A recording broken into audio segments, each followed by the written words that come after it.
Hello and welcome to the Plant Paradigm Podcast, where we have inspiring conversations with amazing individuals from all around the world and look for ways to create a clean, green and sustainable future for us, the planet and all beings. I'm your host, Tom Simak, a fellow plant eater and athlete who strives to optimize every living ecosystem. Passionate about looking after this beautiful floating rock we call home and all the lovely creatures that dwell among it. And next to me is my co-host, Sharna Harrington, for the monthly Paradigm series where we dive into all things vegan news, climate change, what's going on in the world of plants. And we started this purely because we were having these conversations anyway, weren't we? Yeah. So we thought we needed to share them instead of them just being pillow talk. Yep, that's right. How do we haven't really decided on a way to really start these conversations because I feel like it's my tendency to bring up like doom pretty much straight away.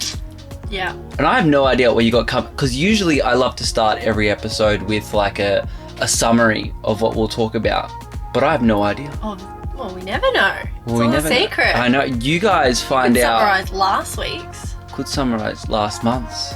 Sorry, last month. Yeah. We've had a few really good podcast episodes come out recently, actually. We had Dr. Andrew Little come out, which was... so lovely. Isn't he amazing?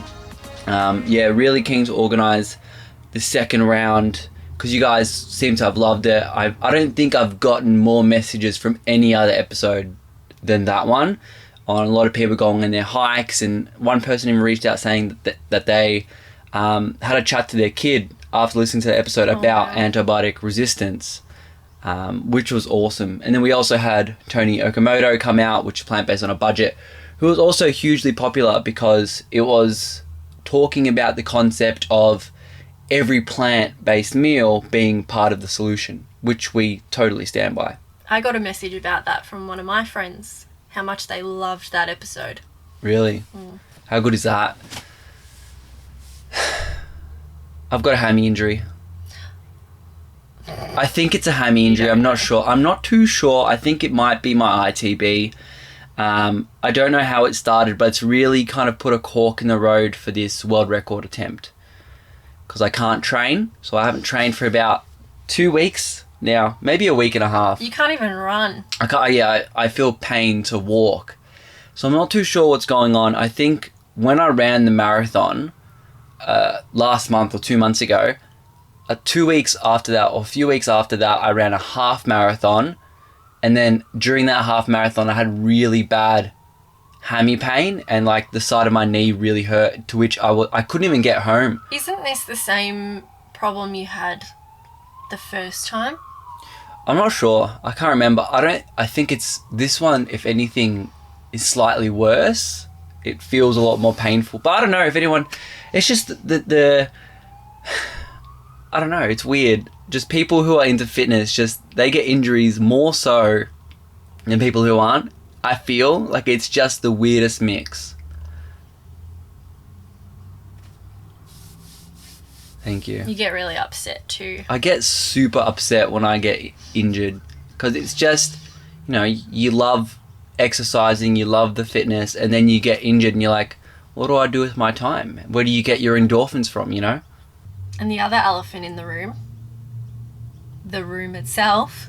Yeah, it's a nifty little one. It's a bit, like right now I'm already starting to sweat, to be honest. Need a fan on. Yeah, we need the fan on. So we've moved into our van. Yes. Her name is Gallivant. If you please assume it's a good pun. Yeah, so we haven't really posted. I haven't posted this week at all on Instagram because we've been busy moving in to this beautiful thing. I may do a post sometime looking into it, but We'll have to. Yeah, this bad boy it's fully solar powered. We're having some solar issues though. We're learning how to use things. But it's time for van life. Yay. Digital nomad. Like I said, solar powered. She's got her own water tank, bathroom. So obviously we're going to keep trying to go with that theme of being eco-friendly and as green as possible. So I've got lights on, obviously, but everything is fully off the grid. We have a composting toilet as well. So that's eco. What else? I'm not sure what else is eco. Like, I think the biggest thing is that it's, I guess, solar, renewable. Yeah. I'd like to say that she's made of recycled materials, but I don't think so. You know, I would almost say some of it is. We didn't build her ourselves, but some of it I'm assuming would be. Like, you can see it's quite rustic. So, and a lot of the parts that they used is chopped and then used in other parts of the van. So it's not the most eco-friendly, but it's getting there. But shall we get cracking with the news of the month? Yeah, let's do it. Yeah? Do you want to kick us off, ladies first? I like to have you to start. I know, why? I don't know. I like you to set the tone because it might be probably better than my story. Well, I have a bit of a doom story. Oh, do you? Okay, good, because I have a good Sorry. one. That's all right. So, did you know that about 20 livestock companies generate more greenhouse gases than France, England, or Germany? I didn't know that. I feel like I've read it somewhere, and it's pretty easily believable. Whole countries. Well, you think of these livestock companies, they're not just this farm. Like, these are huge, They're massive. industrial size agribusinesses. Like, they are not just, like, they're the size of Tesco. Like, it's global, it's just humongous. And if we're looking at the top 20, I would assume we're going to follow the 80-20 rule here, in which 20% of those 20 companies produce 80% of those greenhouse gases. It's probably true. It's pretty Or crazy. they cut it down to 20 because it was 100. Right. I'm assuming like Memphis Meats will be on there. I don't know. JBL or whatever they are. No idea. But further on that, the 5 largest meat and milk producers generate the same volume of greenhouse gases as Exxon. And Exxon is the world's largest oil company. Say 5 of the largest? Mm-hmm. That's insane.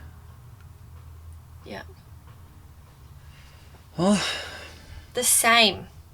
that's crazy. And you think of what kind of environmental destruction has to go towards extracting oil.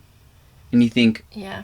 And people are so anti-oil. They want to get out of the oil game. Don't frack here because it's going to ruin our environment. But then there's other people that don't care about animal agriculture and just think it's normal to eat meat. And that, how could that be destroying the planet? yeah. I mean, we can kind of say without a fact that it is, because you can work it out quite simply by doing something called a life cycle analysis. You can work out all the different parts. So like from the production, from the land use, from the water use, for the transportation of the food, growing the grain to feed the animals, the land use for the grain. It's extremely convoluted, that whole process. But people just don't see it. People don't see it. It's strange. It's almost alien to me. The saddest part is a lot of that meat actually goes to waste. And it will continue to go to waste if current practices continue. So more and more people are eating less meat. We know that. Yeah. So, but they're not slowing down production. Right. 200 million animals in France alone die each year without being used for meat. That's a lot. 200 million. I mean, I can only imagine that could feed a country for weeks. It's a lot of animals, and it's not sustenance. It's extremely wasteful. But we know that a third of all food gets wasted. Yeah. Fruits, veg, grain alike. So I'm not shocked that meat would be there as well. So it's like when we're looking at categories like food waste, which is a massive contributor to climate change. This isn't even food waste. This is just animal byproduct waste. But wouldn't they classify it in food waste? I wouldn't even think so because it hasn't turned into food yet. Right. So it's actually animals getting culled. The corpse that isn't getting used. Okay. Well, that's very sad. I don't know if it goes into food waste, but it's byproduct.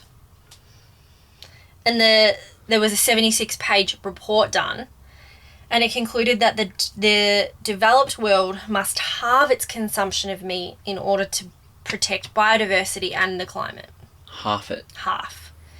Which a surprising amount of the public is lowering their meat intake, which we have noticed. Yeah. So it's like vegan Monday to Thursday and then do what you wish Friday to Sunday. That would be half. That would be half. Okay, well, you know, it's I feel happening. I mean, when we're looking at the stats from statistica.org, about 60% of Australians would choose a vegetarian or vegan option if available, even if they're not identifying as a vegetarian or a vegan. I'm assuming the figures around the US, UK, Europe, and the rest of the world are getting to be that quite similar stance. So it could be something that is within reach, I'm thinking. Portugal passed a law in 2017 for compulsory vegan options, right, at a public restaurant. So you have to have a vegan option to accommodate. So that means Portugal will be completely vegan friendly. Yes. Everywhere. Yeah. That's amazing. Well, I mean, I'm sure some of these places don't follow that law, or they could offer like a garden salad, something like that. A bowl of chips. A bowl of chips, right? Who doesn't have that? Which would fall under that category. So this applies to all public buildings, such as schools, unis, hospitals, and prisons. So everywhere else, people have a choice to go elsewhere to find a suitable meal. So it doesn't classify for like their strip. So in like Lisbon, you got their popular strips. I'm not sure what street names, but their malls and stuff, they wouldn't all have to have vegan options. But when we're looking at schools and unis and hospitals, which I know hospitals is a big heartstring for a lot of people, because hospitals selling like bacon and like these known carcinogens get a lot of crap. Such an oxymoron, isn't it? That's right. So right now, the great thing about that is at the moment, UK is trying to follow the same footsteps, and there's a petition out with 16,000 signatures at the moment to pass a law in the UK, which is, I think when I last read, it was actually scheduled to be heard in their parliament, I think next year or the year after, okay, to potentially pass the same law. So are you saying in Lisbon's main strip, yeah, not every restaurant needs to have a vegan option? Correct. Okay. Just where there is no suited alternative, so like a school cafeteria, yeah, has to have a vegan option. Gotcha. Yeah, which a lot of countries don't. No. And like, what about childcare? Yeah. That would have to have a vegan option. That's amazing. Pretty cool. I didn't know about it in 2017. That was a while ago now. So I'm great that it's good that other countries can look to that as a source of inspiration. Yeah. And good on the UK for doing that, or trying to pass it anyway. I agree. The UK always has a lot of news, actually. Yeah, they're busy buggers. I have some news from it. Go for it. They're trying to get rid of caged chickens for laying eggs. So have them all free range. Right. Yeah. As soon as you say that, my skeptical flag just shoots so high, because what is free range? That's right. They don't need to have much area. No, they don't. The RSPCA approved chickens in Australia only have to have a small pen, and it was like, let's talk like a metre by a metre.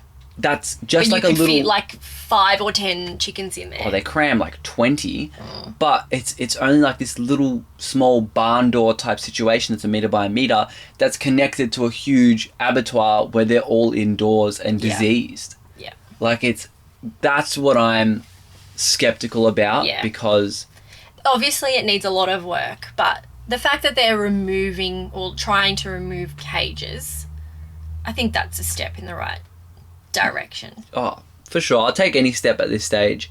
You know what's actually really strange, I think, for a lot of people, when we think of chickens, like they're incredibly beautiful, aren't they?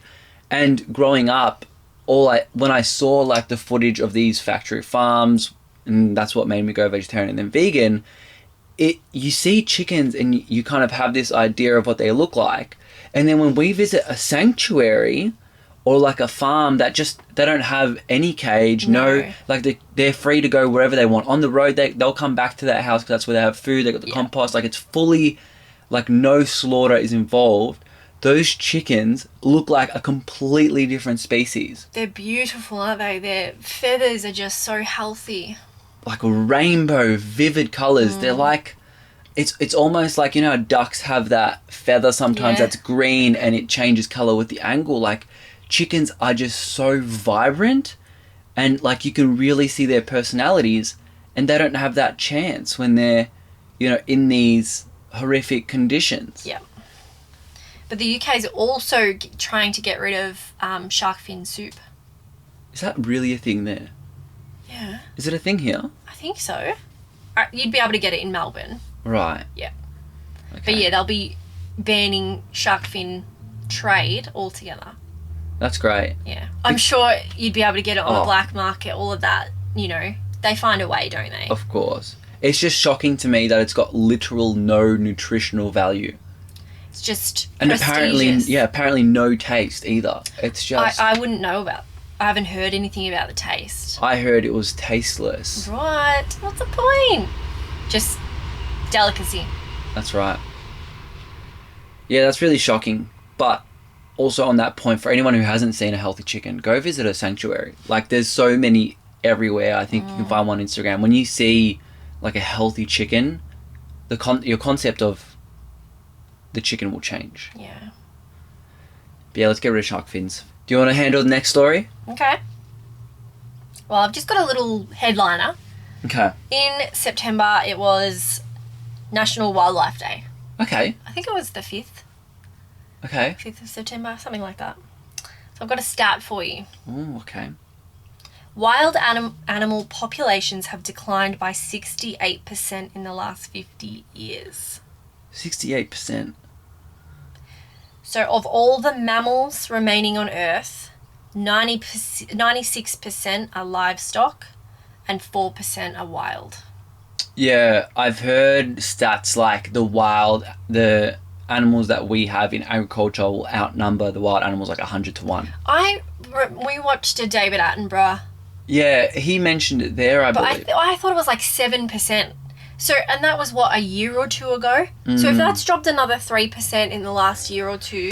I don't know if it will drop 3%. I think it's a different study or like a different research finding. This does say mammals. Right, so that could be all... Yeah.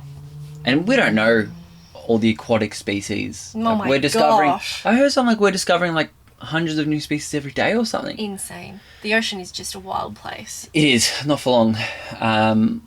Yeah, that's incredibly disturbing. And, wildlife's so beautiful. Like, getting out, I think as part of, like, a sustainability thing on being vegan for longer is getting out into nature and really connecting to why you would want a healthy planet and why you would want biodiversity. Well, we just fed a bird with our hands today. I know. We got a vegan sausage. I don't know if it's healthy to feed birds these things, but it was a grain and it had seeds and stuff. Yeah. It was all just plants. Anyway, and the bird just came up to us. I'd never seen these species of birds before, and we just put it in our fingers, and he just came up and took it. So cute. It was very cute, and I think connecting to that, so when you have that conversation with someone about having a more environmentally friendly lifestyle, you can even use that heartstring for them. Like, don't you ever go out and go for a hike? Like, wouldn't you want to do that with your kids or with your nieces? But I know people, and I wouldn't ever connect that bird and a chicken is a bird. I'm still eating this kind of bird, but I wouldn't eat this kind of bird. There's so many people that are like that. And like, even a friend of mine was saying the other day, she's like, she's finally making that connection between, she loves birds, but she eats chicken. She's finally like bringing that together. So she's like cutting it out, trying to cut it out completely. Great. You actually inspired that change, didn't you? I don't know. I don't think so. Maybe. You never know who you inspire at all, just by living like a healthy lifestyle. Like, the amount of messages, I think the longer you are living a healthy life, I think whether you're plant-based or living as an environmentalist, on the information you're putting out, the conversations you're having, you don't know who you could be inspiring to make a change. Like, in the background, people sit at night in bed scrolling on Instagram, looking at their stories. People actually consume that information. And if you're putting out really good information and you're being the best version of yourself to a point where that inspires another human, you can instill change. Yeah. I think I inspired another friend. She was vegetarian and then stopped when her partner wasn't. Mm. And then she just saw that I was looking so healthy, feeling so good, so decided to go back. And that feels nice. It does feel nice. Yeah, always feels nice. Speaking of feeling good, I didn't do coffee for like a long time this month. You know, we can get addicted to certain substances, and I thought you're not addicted to coffee. I realised I was addicted when I stopped, and I was like, for the first day or two I felt quite sluggish, and then by day 3 I was like, holy crap, I've got so much energy. And I sold my coffee machine, so it's just barista coffee now, which is fine. But even then, like, I feel like it was just insane. So I think this is a good reminder just to tell everyone to go on a bit of a detox every now and again. It's good. It is good. I saw someone else doing a coffee detox, or they just swapped it for orange juice and they felt so much better.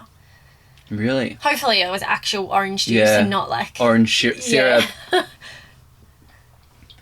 I've got a really cool, innovative story. Tell us. So Iceland built a huge machine. Have you heard of this machine? It's not the one off the water, is it? No, this is called Orca, this machine. It is... The whale.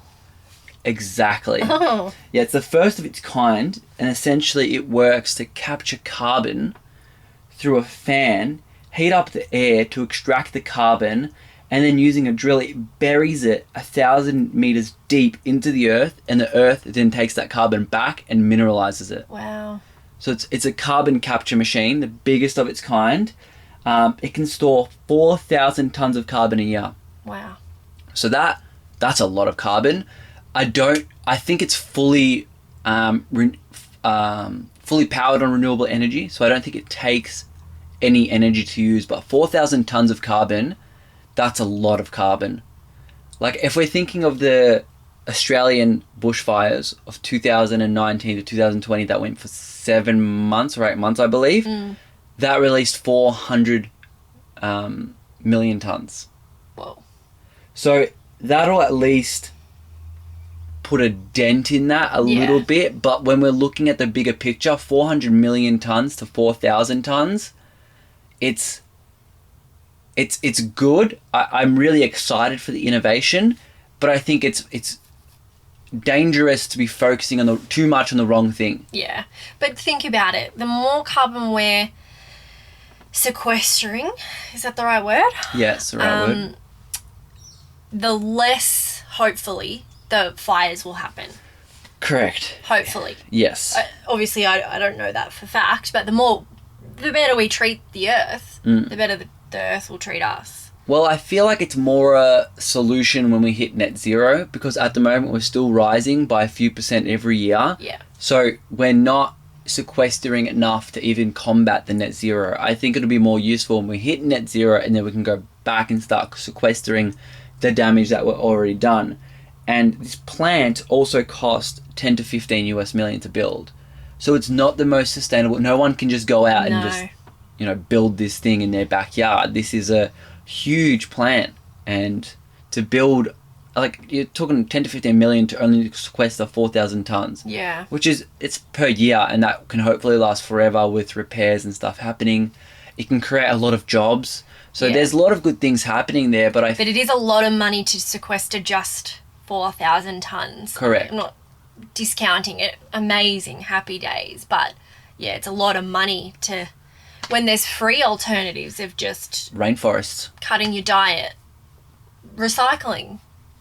There's free things that you can do at home. Yeah, I as we're talking about this, I'm thinking of our good friend Jimmy Halfcart and his work that he's doing with the Daintree Rainforest and with the charity halfcart.org, and with $1 they save, is it $1 or $2? They save a square meter of the Daintree Rainforest by purchasing lots, and they donate it to the traditional owners of the land, and then that forest remains undeveloped and it keeps sequestering carbon, because we know rainforests are just a phenomenal land sink, just like the Amazon. So I'm thinking, if you think $2 purchases a square meter, would that's $2 Australian, would a US $15 million that could probably purchase well beyond the Daintree rainforest. Yeah. How much would that sequester a year compared to the plant? I don't know. I'd surely more. I'm thinking in a way more. natural way, And supports keeping our biodiversity. air. Yeah. And also in the Daintree, there's so much we haven't discovered. There'd be species we haven't discovered yet, medicines, everything. Yeah. And, it's obviously supporting the Great Barrier Reef. It feeds the reef, and the reef is dying. It's an ecosystem. Yeah. So, I love these innovations. I really do. I don't want to give them too much airtime and too much credit if it's not the right thing. And I think they do have a part of conversations. And if you're into philanthropy and, this is a $15 million plant. It's the first of its kind and the biggest of its kind. Every year that'll get cheaper, It'll get quicker, and it'll get better. Yeah, definitely. Whether it'll be a rainforest, I don't know. But you also hope it doesn't, because we don't want to substitute a plant for a rainforest. As you were saying before, you want to take your kids on a hike. Take them on a tour of the plant. Yeah. That's what it would be in the future if we relied on technology rather than nature. That's right. But we're also, why are you trying to recreate something that nature has evolved for millions and billions of years? It's worked all that time. Yeah. We just cut it down. Well, do you ever hear about people saying climate change is natural? I used to think that. Did you actually? Yeah, because of the ice age and, you know, the way of the world does circulate. It just happens, you know. Ice age happens. I don't even know. I didn't look into it very far. Warming, cooling. Correct. Yeah. Summer's getting hotter. And then you go, oh, winter's getting colder. Well, that makes sense because of what's happened in the past. Yeah. But there's absolutely no doubt that the Industrial Revolution has just, even if it is a natural course, they've sped it up. For sure. Tenfold. I don't know. 100-fold. I don't know. I'm not sure. Well, I was actually looking at, I did a post on it recently about the people who think climate change is natural. And if we got it on a technicality, climate change is natural.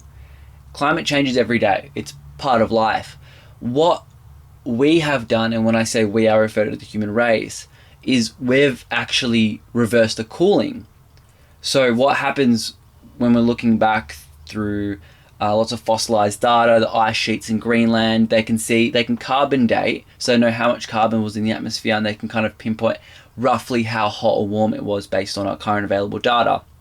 We know that temperature went up and then went down, and I think it was, I forgot the exact period of years in which that cooling happened, but in now we should be in a cooling. So when they're looking at, I think they've got about 15 million years of rough data. Wow.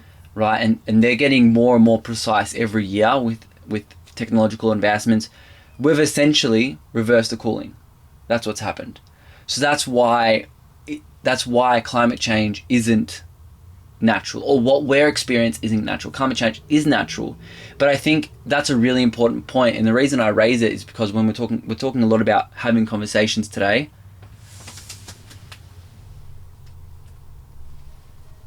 That sound means it stopped recording. I thought so. Maybe that's useful. So we're talking a lot about having important conversations today, and I think climate change is a big one. Everyone knows about climate change, and it's an incredibly complicated topic. So I think what's really helped me understand it and foster and lead conversations in the direction that I think is productive is literally just explaining climate change is natural. What we're experiencing isn't. Yeah. That's good. Yeah. It's good to know. Because, like I said, I did think that it was natural. And my dad was always like, you're crazy. Your dad was woke. Yeah. Yeah. But I have a sustainable tip for us. Okay. Yeah? Yeah, I love sustainable tips. You come up with a lot of really good ones. Thanks. Welcome. This is one we have done in the past. We can't do it right now with the van, unfortunately. But you can regrow your vegetables. We've done it, haven't we? Yeah, we've done it with spring onions. We've done it almost with beans. Beans? We left a bean in the sink and it started growing. Yeah, started sprouting. So one is celery. Yeah, we have done celery. Yeah. So what you have to do is just cut 5 centimeters from the bottom of your celery. 2 inches. Okay. For the American crowd. Whatever inches are. And then you put it in a bowl, put some water, and then put your celery in. And within days you see your sprouts, don't you? Yeah, Little it's leaves. so quick. We replace the water quite often, like maybe every day. Or two. Yeah. With spring onions, it's the same. Yeah, yep. So you just cut probably about the same. Yeah. 5 centimeters, 3 centimeters. And we popped that in a glass with some water, having the top still out of the water, and replace that water frequently because it does stink a gets little a bit gross. I mean, we've only tried growing it in our kitchen. I don't know if it'd work better outdoors because you Not don't have that sure. scent. We had quite a bright kitchen with the sun coming in, so I don't know if that expedited it. It's not like sprouts when you want to keep it in the dark. It's very much like a plant needs to be outside, but... Well, the celery you would have to plant eventually. Yeah, the celery you could plant. But Yeah. the spring onions, you could just keep chopping and eating them. How good is that? Very good. You can do it with other things like avocado. It's a Yeah. bit harder. You got to get the pip, and you've got to make sure only some of it's in the water. Looks a little bit Takes complicated. ages as well. Yeah. Yeah. We're talking like celery and spring onions. A few days. And if you get a celery, say on the market on Saturday, or spring onion even, if you chop it up, use it, and then you put it in the glass on Wednesday, you'll probably have enough for another dish on Saturday. Yeah. So it's saving you money and it's completely recycling. That's what I was going to say. It's not just sustainability tip, it's a money saving tip. Mm. I don't know, there's so many others that you can do it with. I believe potatoes. You can just put the potato in the soil. Yeah, in the soil, that's right. I believe the carrot tops. I don't know. Yes, carrot tops, and also I think you can just put garlic in as well. Oh, yeah. Yeah. There's so many different ones. I don't even know. I wouldn't know where to even look. I just Google it. Just Google it. Yeah. Like it's the most unsuspecting fruits and veg that are the easiest to grow. How good is that? It's amazing. I don't imagine fruits easy to grow, but everything else, veggies, I think. Yeah, fruit And might be a bit herbs. harder. Yep, that's our sustainable tip for the month. That's awesome. I've got a doom and gloom one, and All right. I'm sure a lot of people have heard of this one. I think we might have touched on it as well. It's the Faroe Islands dolphin kill. Yeah. 1,500 dolphins. Yeah, I did hear about this. Did you hear about why there was such an outcry? No. They herded in too many dolphins, not enough people. So What do you mean? The dolphins were herded in. They get herded in every year. But this is illegal. No, No, the dolphin one is illegal. I don't believe so. On this one, We might have to look this up. fact check it. All right. Because Fact check it while I'm reading this. you know how we watched, what was the Seaspiracy? Yeah. And they did the whales. I believe that's not illegal, but the dolphins is illegal. I don't know. Okay. Double check it. So essentially the rundown is it's one of their cultural things called Grindadrap. So that's what it's called, and they herd sea mammals in, and their meat essentially spread across the village to eat. But See, Grindadrap is the whales. it is? Yes. Oh, mate, because when I was researching the dolphin kill, it was called the same thing.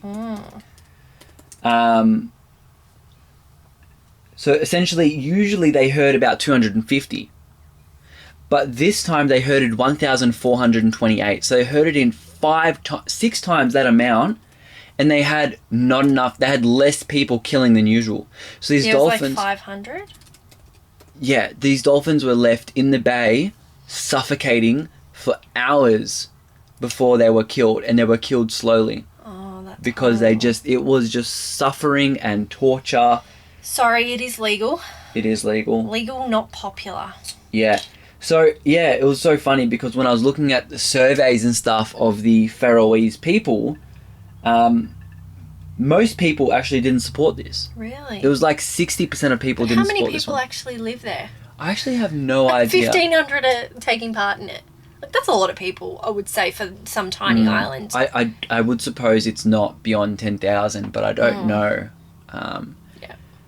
It's just, how do you get that so wrong? Like, apparently some of the hunters claim that the dolphin population was growing too much and they didn't they didn't know that they were hurting too many.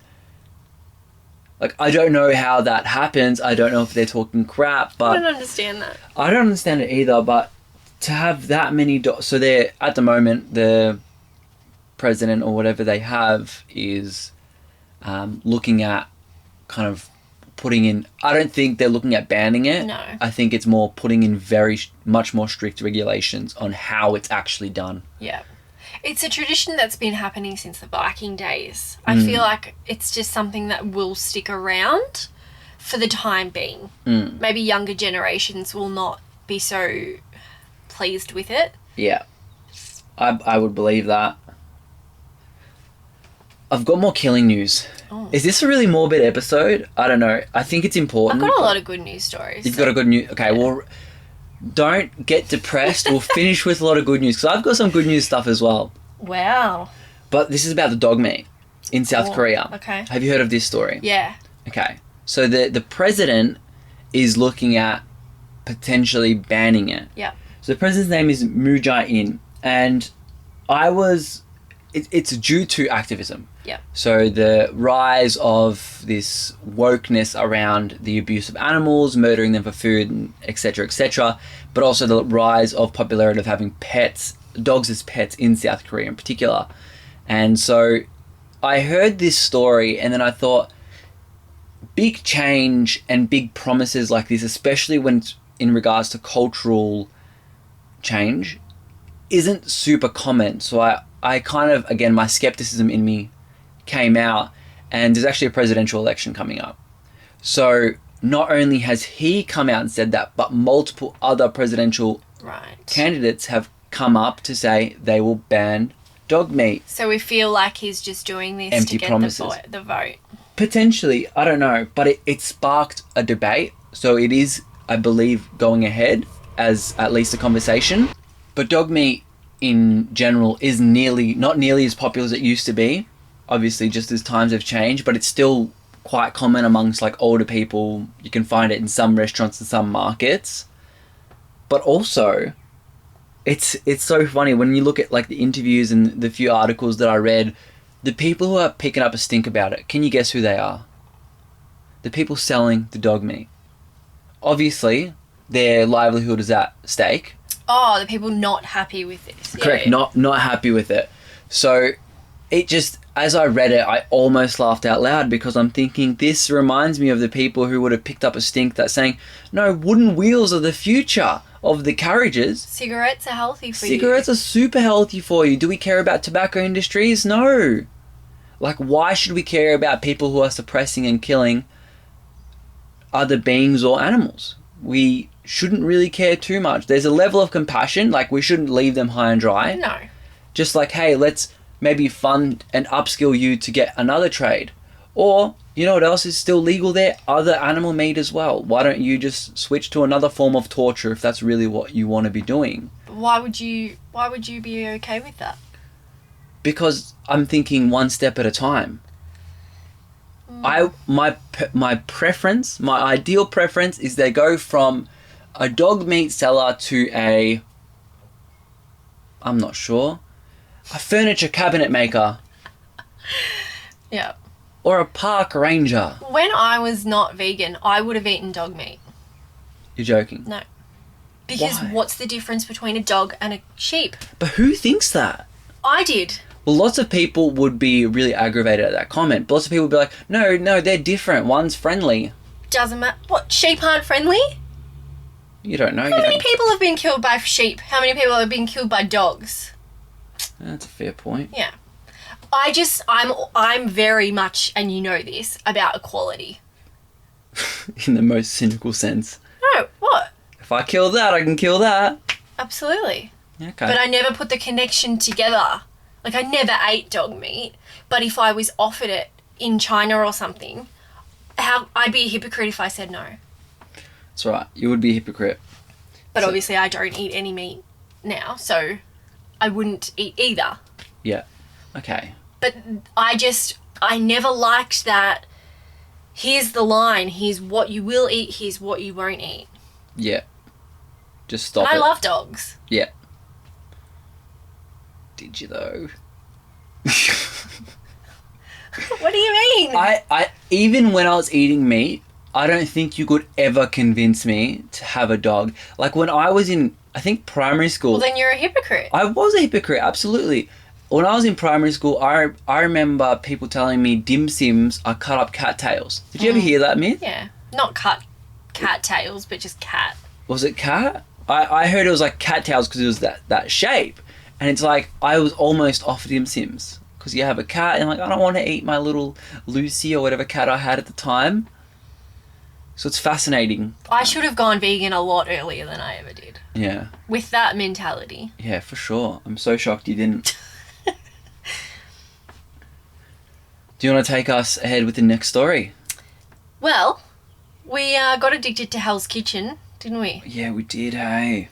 We were just like waiting for the next episode every day. Is it out yet? Which is strange because I told you at the beginning, I found it really weird considering they're cooking animals and they're talking about the cook of the meat, and I was a little bit uncomfortable. But we still... They know how to drag you in. They do, but just to put my conscience at ease, I found it fascinating to find what people... Because I have almost forgotten what it was about meat that I really enjoyed. So I'm thinking, how can we know that not everyone's going to eat lentils. We know that people are going to need cellular agriculture and we're going to need these tastes. How can we incorporate these tastes? So if I know what people who like meat want to taste, I feel like I'm better in conversations around that. But that's me. That's my conscience cleared. You're just connecting yourself. I'm just connecting myself here, covering all my bases. Well, there's a new show that we're going to get addicted to. What is it? It's The Great British Bake Off. They've got their very first vegan contestant. No way. 19-year-old Freya Cox. Freya Cox. Okay. Freya. All right. So Freya, you're gonna have to come on the show. Yeah. Because I interviewed the first vegan on Hell's Kitchen, which is why we watched that, which was Josie Clemens. Yep. So when's her episode out? I don't know. I think we'll put it in the show notes. Her episode will come out on the 8th of November, so it is still a little bit away. Just a month away. It is a month away. Yeah, this time next month almost. But yeah, so that's why we started watching. So we're going to have to watch the Great British Bake Off. Is that what it is? Okay. Yeah. Apparently she loves cake so much she'd eat cake off the floor. Sounds like you. Yeah, I would lie if I said I haven't done that before. Is she... So I've never watched or heard of this show. Is it people of all ages? Yes. Right. Yeah. So it's like normal Hell's Kitchen or MasterChef, just all ages. Yeah. Okay. Well, I don't know if this year's going to be like Hell's Kitchen was with the young guns. People. Yeah. But no, normally it's all ages. Okay, that's pretty cool. Yes. What was her name again? Freya Cox. Okay, Freya Cox. We're gonna have to get her on the show. Yeah. Sure. Once we finish binging, maybe we should wait for it all to come out. Yeah. And then smash through it in a weekend, because I don't know if I can wait week to week like that. Like, I don't know, it's weird because in this binge culture of Netflix and Hulu and all the different ones, it's like... Hulu? Yeah. Never heard of Hulu? No. Oh my God. We don't have it. Why'd you mention Hulu? We don't have it, but it's one of the big ones. Really? Yeah. All of them. But, it's... almost traditional or old school to release an episode at a time. Yeah. Why do that? Because it'd be normal TV. Free to air. Yeah, right. Free to air. Bezos Earth Fund. Yes. Have you heard of this? I have heard of this. Really? I'm so surprised you didn't leave this in your good news. Nah. Do you know what the Earth Fund actually is? Yeah. I think so. What do you mean? Can you... Because I was struggling to understand... I didn't read into that much, but I saw that he's got this 10 billion that he's allocated of his assets or net worth, I'm not sure how he works that, towards supporting climate or earth conscious causes. Yeah. But he's releasing that in the form of grants, I believe. I think some of it. Right. So he's put $1 billion into this Earth Fund so far. Yeah, okay. So he's not doing it, like you said, like 10 billion all at once. Yeah, so he's slowly going to disperse it up until probably 2030 like everyone else. Yeah. But he's already put $1 billion forward. Yep. And this 1 billion will go towards places like the Congo Basin, the Andes, and tropical parts of the Pacific Ocean. Okay, that's pretty cool. Yeah, really cool. So it's different types of causes. Yeah. So the money will be used to create, expand, manage, monitor, and protect and conserve areas to safeguard at least 30% of Earth's land and waters by 2030. I heard it was other billionaires coming together, not just Bezos, that was safeguarding the 30% of... Didn't hear about that, but... maybe it is just Bezos. I'm not sure. You might be right. I've heard mixed things about this Earth Fund. The first being that it's actually not going out enough to frontline activists. But of course, there's another 9 billion left. Like, maybe wait your turn. Yeah, I don't know. Well, the plan is led by Britain, Costa Rica, and France. Mm-hmm. And it's intended to help tackle a global biodiversity crisis. And that crisis puts, 1 million species of plants and animals at risk of extinction. Right, I'd love to know what the actual plans are and who's running these little initiatives, because there'd be so much going on. Yeah. Because it's like being an environmentalist, there's not just one thing you can do, which is eat more plants. It's everything. It's making sure that plastic doesn't end up in the ocean. It's making sure that people are maybe using more renewable energy. It's all these things, and I'm sure that's what Bezos is kind of doing as well. Well, who knows? He could be working... Well, we don't know what he's exactly doing. Mm. Mr. Bezos promised to give away his 10 billion by 2030. So that answers your question. Yeah, okay. Within a decade of his announcement of Bezos Earth Fund. So his motivation for starting the Earth Fund, and I quote, "I'd heard that seeing the Earth from space changes one's point of view of the world. But I was not prepared for just how much that was true." So I think before this, he had pledged to give like $200,000. What? Yeah, it was something like that. And because of his experience going to space, yeah, he's pledged 10 billion. Yeah. Oh. I wonder if Elon is doing the same kind of philanthropical things as well. He's doing different things, isn't he? He's making the electricity cars more accessible. Trains, electricity. Yeah, he's got a lot of different plans. It's like they've taken this race to space to a race to save the world. So hopefully it can be this shift of consciousness and perspective where they can literally see, no, I can be better at saving the world. We just need Richard Branson to step up. Yeah, I'm sure that everyone donates a few $100,000. Tax write-off. Yeah, tax write-off, for sure. Bill and Melinda Gates, very much the same. They've got their own foundations. They help. I know they do a lot of stuff with water, and I know a lot of people do things with water, and particularly human rights. So that's awesome how a few people can make really big change. Yeah. It's almost against my philosophy for a second. It's everyone kind of doing a little bit. Instead, in this context, it's a few people doing a lot. Yeah. Yeah. Time for our good news stories?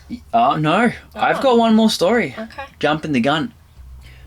So I was actually browsing PubMed, and as you do, in your free time, a new study was published yesterday about one of our favourite topics, media news articles.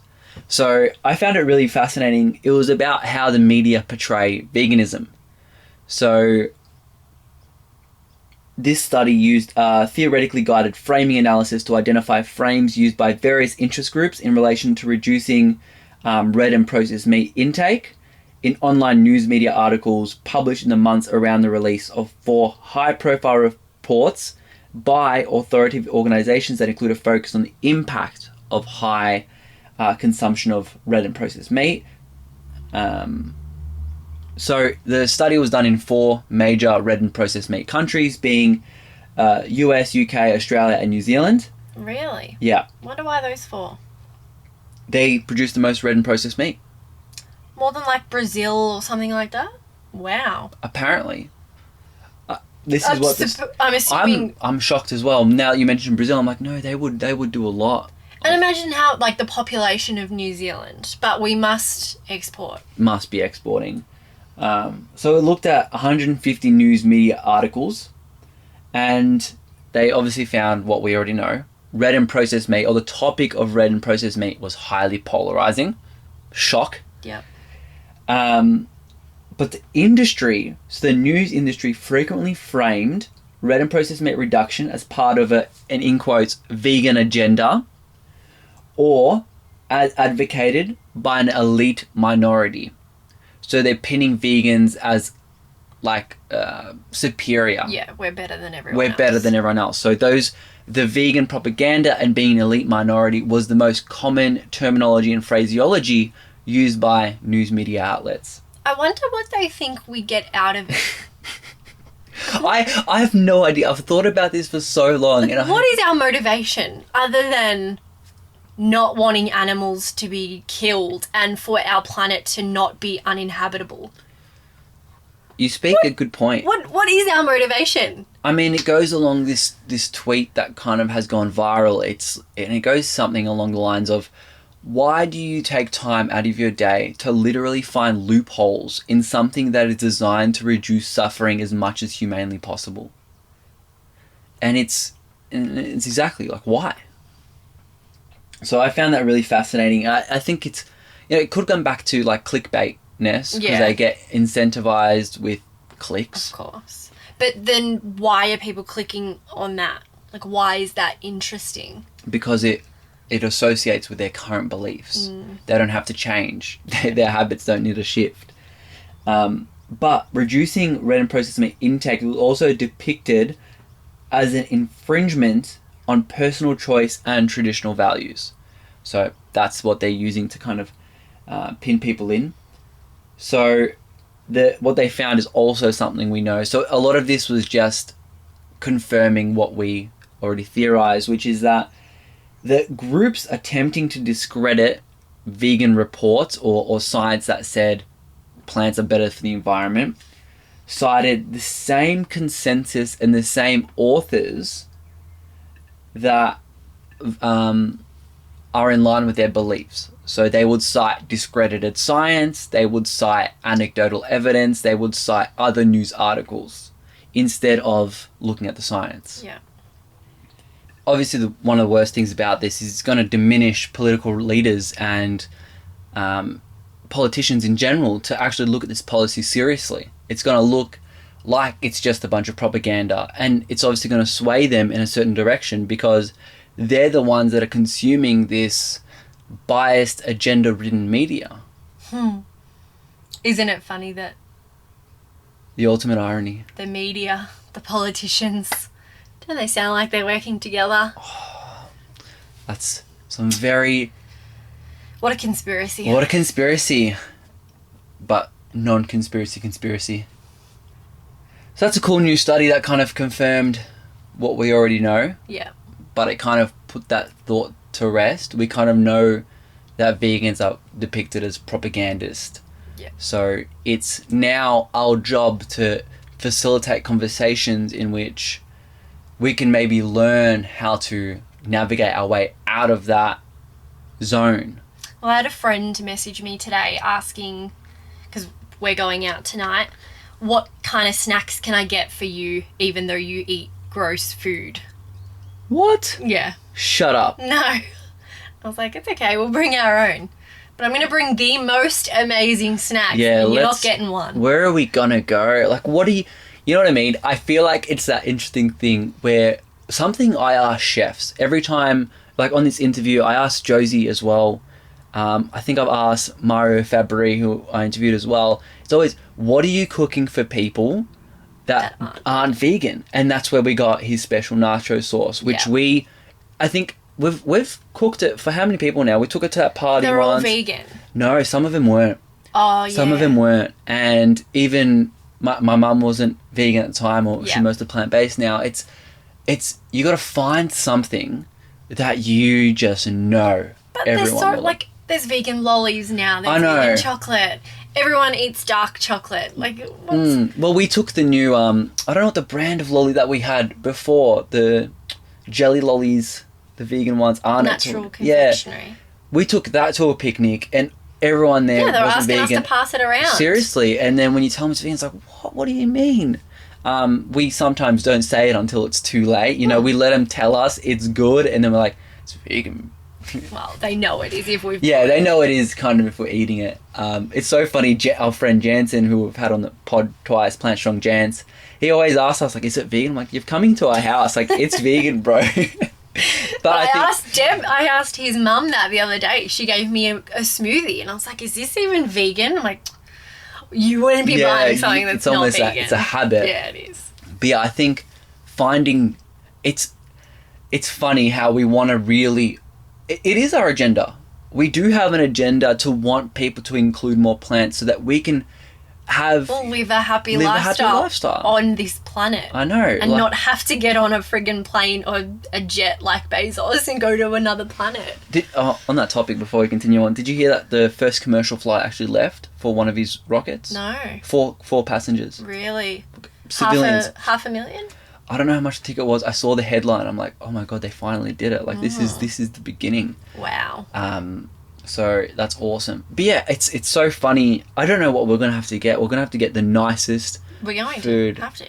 Like, we're going to have Or just the most basic stuff that she would eat all the time. Oreos, yes. Oreos, peanut butter, some Doritos. fruit, Doritos with hummus, or like some vegan cheeses. Like salsa. Yeah, sorry, salsa, guac. Yes. Like, what don't you like about freaking nachos? Yeah, and guac. And guac and stuff like that. So, I think it's funny. I think, I'm excited to have a paradigm shift.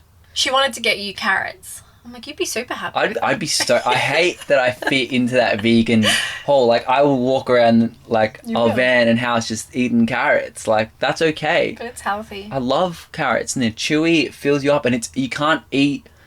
It's hard to get in a lot of calories of carrots. So it's almost like by the time you finish eating a carrot, you've burned that much anyway. Is it time for our good news stories yet? I'm ready. I'm so ready for our good news stories. I'm going to start. Okay, please. Mexico becomes the first country in North America to ban animal testing for cosmetics. That is awesome. Mexico? Yeah, like, of all the countries in North America, Mexico. I'm pretty shocked. I would imagine the US would be the first one on there. Or even Canada, to be fair. Yeah, Canada's pretty woke. Okay, that's but it's a great pretty step. Good news. Yeah, I don't know how much they did testing, but hopefully they don't just outsource their cosmetic into China.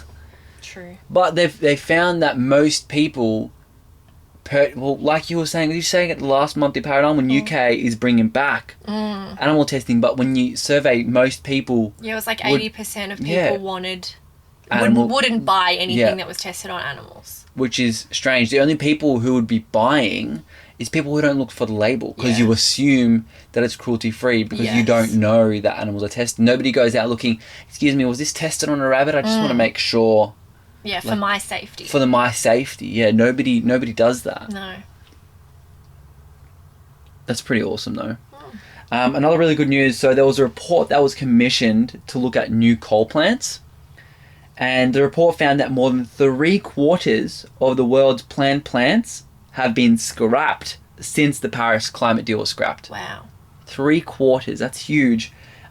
Which means 44 countries no longer have any future coal plants. Wow. So I'm going to say Australia's not one of them. No, Australia's not one of them. No. How sad is that? We've got plenty. No, we're having this conversation the other day. Australia is one of the worst countries in the entire world in regards to our environmental policies. It's horrible. Pretty bad. But 44 countries no longer have, that's a quarter of the world. Yeah. No longer have any plans for coal. Yeah, that's excellent. And do they have any plans to remove coal plants that are already existing? Some do and some don't. Ones that don't is, for example, the report found that if China, which is responsible for more than half of the world's coal plans at the moment, if they opted to scrap the project alongside countries like India, Vietnam, Indonesia, Turkey, and Bangladesh. These are the countries that scrapped their plans. Wow. Then the number of coal plants in the pipeline would shrink by almost 90%. Jeez. Did you like that pun as well? Coal plants in the pipeline? Thanks. You're welcome. So it's a few it's the 80-20% rule, right? A few countries are leading the way. If China, and they've got a lot of plans for renewable. They really do. Their government's obviously a lot more reluctant and hard to change because of their political establishment and system. However, if China can get on board as one of the leaders of renewable energy, which Elon Musk has plans for, they can really change the environmental game. Since they're one of the biggest polluters, I think they're number 2 or 1 in terms of country size in the world. Country size, yes. But we probably look at it per capita, which then Australia is the worst. Australia is the worst, yes. No Aussies can be proud of our... I'm pretty ashamed. I love this country and there's so much beauty involved, but it's crazy how quick we're ruining it. It's a new country as well. That's why. So they're trying to get all these resources that they haven't tapped into yet. And apparently they just want all of them at once. All of them. Yeah, well, people don't... Like, if you look at, like, France and Germany, they've been, like, doing and fracking oil works for hundreds of years. But, yeah, great news. And I think... what this report for me when I was reading it, what it solidified is a few key big changes can literally revolutionize the direction of our environmental policies. Let's just get China on board though. Let's do it. We'll write them a letter. Write them a letter. Well... a big change that's happened with one of the oldest airlines in the world. Do you know who that is? The oldest airline? One of the oldest. Is it Lufthansa? No. Oh, oldest airline. Europe, okay. Is it... Oh, it's going to be... British Airways? No. Oh. KLM. Oh, so the Dutch airline. Big ones, yeah. They have stopped serving meat. Really? In economy. Really? Yeah. So meat starts to become like a rich man's food. Which is how it started. Full circle. Isn't that interesting? Okay, yep. So, yeah, as I said, business class will still get served meat, but it's a great step in the right direction. For sure. I'll give him that props. And it's a way for airlines to be able to drop their emissions. Because literally. We know that they can, one flight is huge. A lot. Especially, like, they could really... That's a cheap way to literally almost try to get to the net zero. Well, which we a lot know of countries... beans, rice, potato, they're cheaper than meat. Seriously. So they're saving money Quinoa, in that way. Like everything. As well. I think that's great. Yeah, I was very impressed. I am impressed by that, and I hope some other airlines follow. Won't have to put that vegan request in when we start flying again with KLM. Never flown with them, actually. I have never either, yeah. Well, I've got another good one. It is actually what we did last weekend. What did we do? So Jansen, Andre, ran 160 kilometres, 100 miles to raise money and awareness for Make-A-Wish Foundation. Wasn't that amazing? What an effort. Amazing. And Jordan Chen, who ran alongside him, ended up with some pretty... like a bad foot injury and a blistered sock. Like the preparation wasn't 100%, but then his socks paid in and things can happen that you can't even prepare for. Because he was running at that stage for 14 hours or something. Like it was it was a hot day. It was the hottest day we've had this year. Well, not this season coming. So far, yeah. It was 29 degrees Celsius with full sun. And humidity. We get quite humid on the coast. So it was incredible effort. And they had planned to finish it in, I believe, 18 hours. But Jansen ended up running for 23 hours. Imagine running for 23 hours straight. Yeah. So his moving time, I believe, was 19 or 20 hours. And he had a little bit of time at the rest stops where we had... ice baths. We had ice baths. We had the normal tech boots. We had some nutrition bars. It was just insanity. So huge props to him. They ended up raising, I just checked today, just over $6,000. Wow. So really, really Good incredible. on them. Yep, $6,000 for 14,000 calories. Is that how much it was in the end? Yeah, I checked his Strava. I think it was like 12 or 14,000 calories. Insane. Well, when we saw him yesterday, he was just like, I'm still catching up for food. And like he was hobbling, but he was 2 days later, right. he was fine. I'm just like, you're screwed up. Like you just ran. Like it's almost been 24 hours since we started. So huge congrats to them. Both of them fully plant-based vegan. Yep. Jen, saying that Jordan, what was it, a week or two before that, did 100 Ks. yeah. So he's probably still recovering from that. Crazy man. I think, I don't know his body too well, but obviously I think if he didn't run that, he could have had... Oh, I'm sure. Because he wasn't that far short, really. He was just a marathon short. He'd already done 3 marathons. What's an extra one? So really proud of those two. Awesome. You know, they're on the gladiator diet. Rice, they're plant-based. It's like there's no limitation, especially with athletic endeavors. And it was awesome to see so many non-vegan people there supporting him. And I think that for them was a way of activism as well. But For sure. raising the money was also really, really amazing. I don't know what that funds go towards. I don't know if he gets to choose what kid to support or anything like that. But obviously we all know Make-A-Wish. And, you know, we did our part by giving him a little bit. And it's kind of that concept that we follow. Everyone gives a little bit and we've got a long way. So last month I mentioned the Met Gala. And you know what it is now. I do. It's a fashion thing in America. Yes. So Billie Eilish wore a dress by Oscar de la Renta, who often will have fur in their collection. She has convinced them to stop selling fur in exchange for wearing one of their dresses. That's crazy. What a power play. That's pretty cool. Imagine that. Imagine having that influence over a whole range. Huge fashion. Like, that's massive. She also actually launched a vegan sneaker range with Air Jordan. I saw that. This woman is freaking... She's getting out there. She's getting out there. She's making vegan cool. Yeah. That's awesome. On the fur topic as well, though, I think it was like 11 high-end brand names that are no longer going to be selling fur. Really? Including Gucci, YSL, Alexander McQueen. Like... I don't know any... I've heard of YSL. They do Gucci. sunglasses. Oh, yeah, I know Gucci. Yeah. Okay. That's awesome. 11 brands. 11. Gucci included.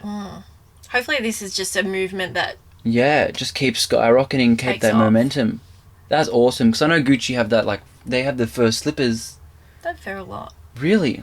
I have no idea. I don't think I've ever purchased any fur, so I don't know about the movement. I think it's more predominant in female fashion, Definitely. I'm thinking. So, don't know too much about it, but that is really, really cool. 11. I mean, that's great. I think the next big thing is like down to get rid of... Does that Yeah. count as fur? No. Okay, so that's different. So, Yeah. one step at a time, I'll take this one. This would be like rabbit, fox, fur. Yeah, sick. I'm thinking that's great for the environment, great for biodiversity, obviously great for the animal. Yeah. Because I don't know if this would be hunted animals or if it's breeded. It would take less carbon emissions regardless. Because plants always require less, well, not always, usually require less than the animal product alternative. Well, it would always be less. Why? I mean, when we're looking at like almonds, Yeah, but you've got to feed the animal. I think chicken is more... Yeah, but we're not using chicken fur, are we? No, I reckon someone has. That's awesome news. Yeah. That's really cool. She's the most... I don't know. I've never seen an interview by her. I don't know how like woke She's got a documentary, actually. You know, I did have that on the list. I told you about it, and I'm like, we got to watch this thing. Maybe we should. Maybe we should, because we like her music and her brother Phineas. We like his music as well. So that's awesome how someone can stick up like that. What an influential person. Yeah, seriously. How influential was that? That's really cool. Well, that's it for us. So I'll try to get back to posting on Instagram. Thank you so much for listening the whole way through.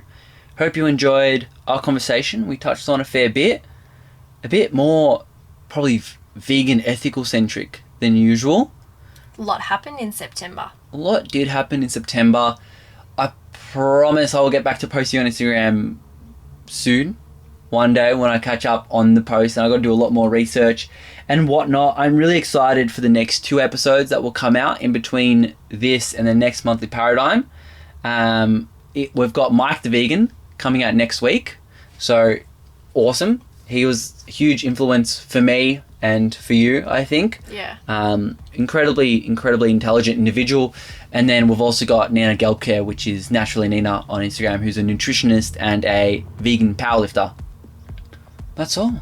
Thank you so much for joining us. Thank you, Sean, for your good news stories and all your amazing stories coming through. I wouldn't be able to do this show without you. Not with the same flair, at least. And if you do like this show, please feel free to leave a rating. Of course, we only accept 5 stars. This is what helps us get up in the algorithm and show this information to more and more individuals that need to know the knowledge that we are spitting. And if you are Australian, please let's brainstorm on how we can get out of this rut that is our environmental disaster. Like, we are behind some of the most polluting countries in the world. Who can we flood? Whose email address can we flood? I know, we really got to get rid of ScoMo. That's first thing on the agenda. But other than that, share, review, comment, subscribe, all the good stuff. And until next time, stay happy, eat plants, peace.